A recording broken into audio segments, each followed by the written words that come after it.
Hello, beautiful ones. It's been a little bit since I've talked with you.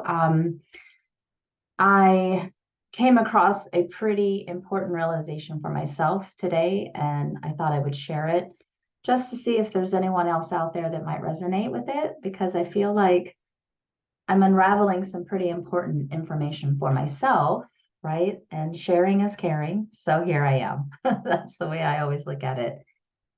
Most of you know that I have been actively working on dismantling the construct of my inner people pleaser. This is something that I have been focusing on pretty much this entire year. It has broken away in stages. It's definitely not a one awareness moment and then all is well. This people pleaser program is ingrained, right? Those of us that might resonate with this conversation, it is something that is taught very early on. We are trained, we are programmed. It is supported through the accolades and the love that we get and the acceptance that we get, and it's punished by rejection and abandonment. And so it really begins to shape the child to be the people pleaser as the adult. And so in my mind, I get curious about things and I want to look at it. I want to see what that is for me. And so here I am today. I, gosh, I don't know where to start. I want to give you just a little bit of backstory for those that don't know.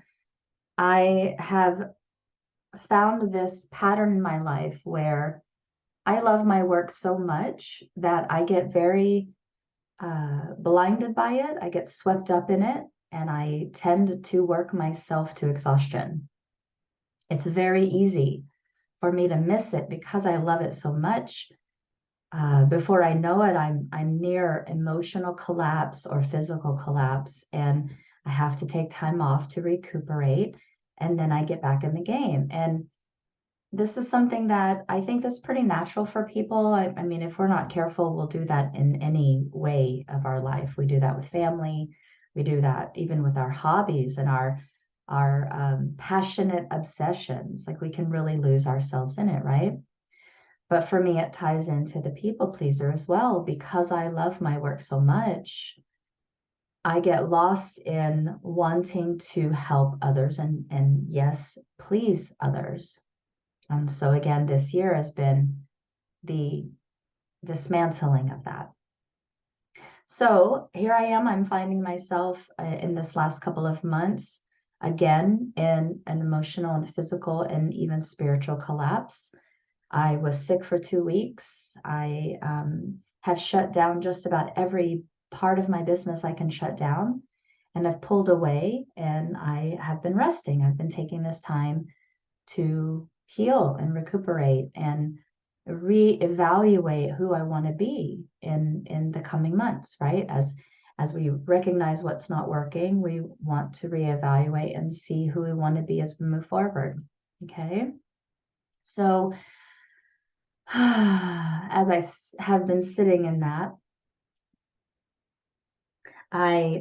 just today, I was sitting really quietly, and as I do, I evaluate how I'm doing. I feel into my physical. I check in with my emotional. I check in with my energetics just to see what I'm capable of doing today. Like, what's my capacity for today? And I recognize that, oh, I have a little glimmer of some extra energy. And I hadn't felt that in about 6 weeks. So it was like, oh, there it is. I feel like myself again. There's a hope that, oh, I'm returning, right? And so there's this little glimmer of energy within me. And then I watched myself say, oh, I wonder what I can do today. Maybe I'll do some videos and I'll reach out to my clients and let's do some readings for people. I saw myself take the smallest glimmer of energy that I hadn't seen in weeks and then begin to figure out who I can give it to. I just want to pause for effect there. I just want to pause for myself just to feel the gravity of that, because I hadn't felt well. I hadn't felt like I had anything extra to give. And then the moment I have an abundance, more than I needed, which is probably not true. I need all I can get at this moment, if I'm truly honest with my capacity. But I watched myself think of who I can give it to. That is a very important moment for those of us that relate to being people pleasers, over caregivers, right? The ones that we fawn, we appease and please, and our energy is always going out into the world. And rather than asking, what do I need? Our program teaches us to ask, what do you need? How can I help you? And our energy is always going out into the world, which is why we so often find ourselves in collapse. This moment for me, this glitch of an awareness, this, oh my God, I just did that, has awakened me to the possibility. I'm still playing with it. It's an invitation. If it resonates with you, great.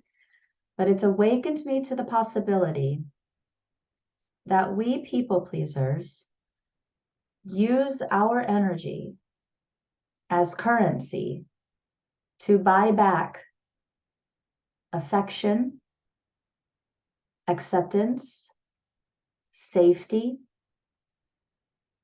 So any amount of energy that is in an abundance, there's something within us that feels we need to give it away. Who can I give it to? Who needs it?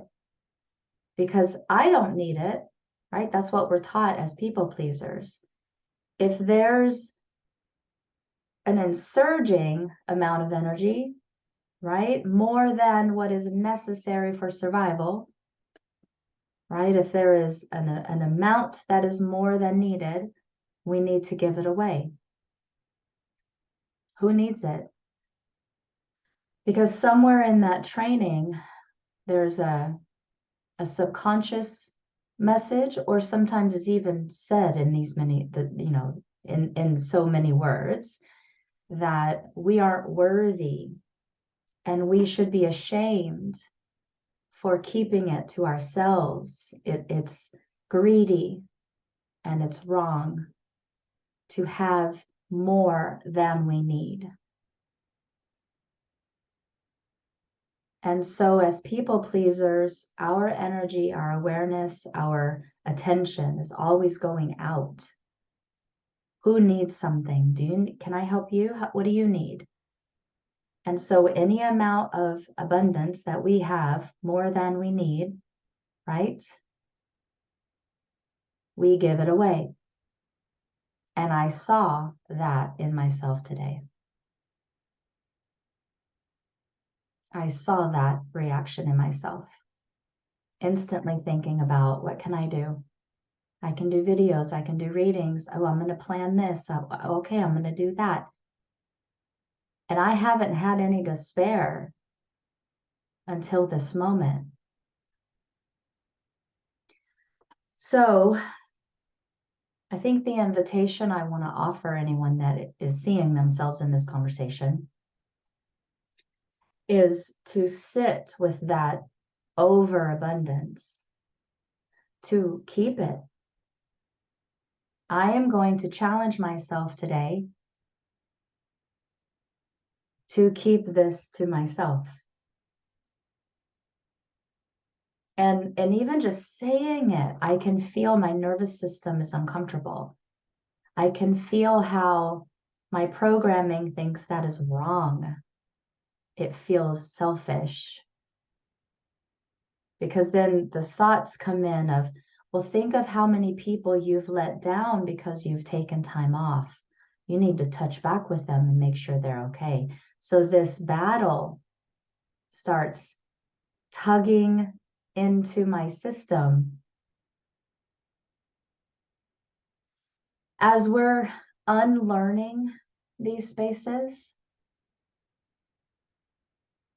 the thing that I'm learning for myself is to recognize them, right? That moment of having that a very important glitch. I saw the glitch. Oh my God, I'm doing that thing. To see that and hold that and go, oh, and understand where it comes from, to have compassion. Like, of course, I understand where it comes from. So we're not looking at how we can punish ourselves for that behavior. We're looking at the logistics of it. Like, of course, that makes sense. I understand where that comes from. It's been my whole life to have compassion for that. And then some accountability of like, oh, I do that a lot. I put myself last a lot. And so there's some accountability there, not punishment, but accountability. And then the challenge, right, to create a space of capacity, to create more room within my system. So breathing and opening and allowing that energy to stay, that overabundant amount of energy, which is the smallest glimmer of hope I've ever experienced. So it's not even that big of a deal, but to my system it is, right? Like, this is why logically we're like, it's not that much, but to my system, it's scary. And so what we want to do is take our time with creating some space, breathing, and holding the part of you that wants to get rid of that energy, because it's that part that's afraid we're selfish and we're going to get in trouble if we don't take care of everyone else. That's our trauma. That's our younger selves remembering those spaces where we were in danger. But then logically remembering we're not in that space anymore. And so you're battling the memory of what it's like to be there, not reality. And so to just be able to hold, right? Like, I can even just sharing very transparently, as I talk with you and I hold this energy, I'm feeling a lot of tightness in my heart, a lot of tightness in my higher heart. So between my throat and my heart, it's clamping down because I'm going against the system. And so what I'm going to do is I'm going to put my hands there and I'm just going to go, oh, honey, yeah, we're doing something new. We're going against a repetitive coping mechanism. And that right there is really scary. And so the more I hold that space and the more I just breathe in and validate that, yeah, it's scary, but we're okay, it actually begins to soften. So the intensity is minimizing now.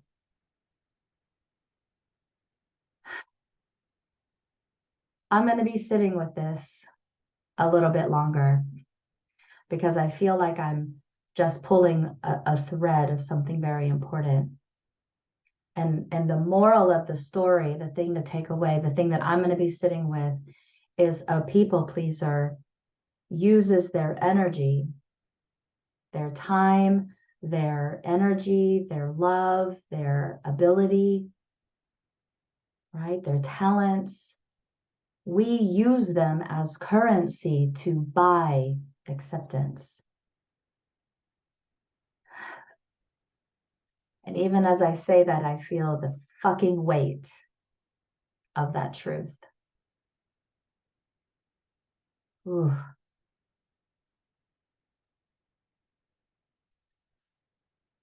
So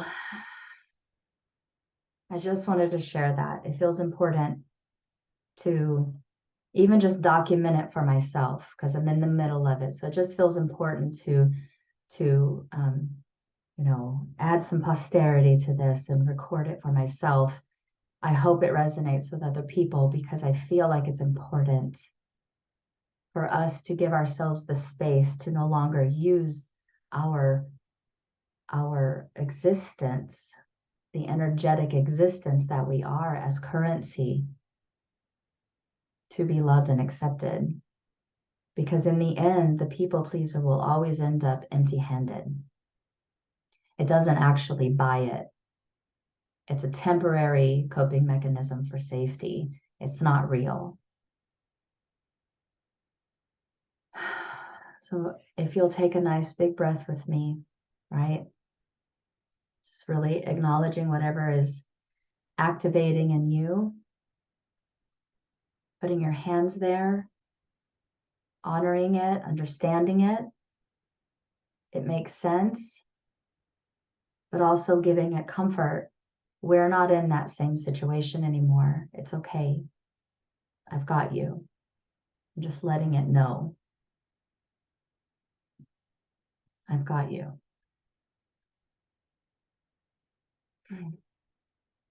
Thanks so much for listening. Thanks for being the space for me to work this through myself as well. And as always, I hope that you find nourishment for yourself in these practices.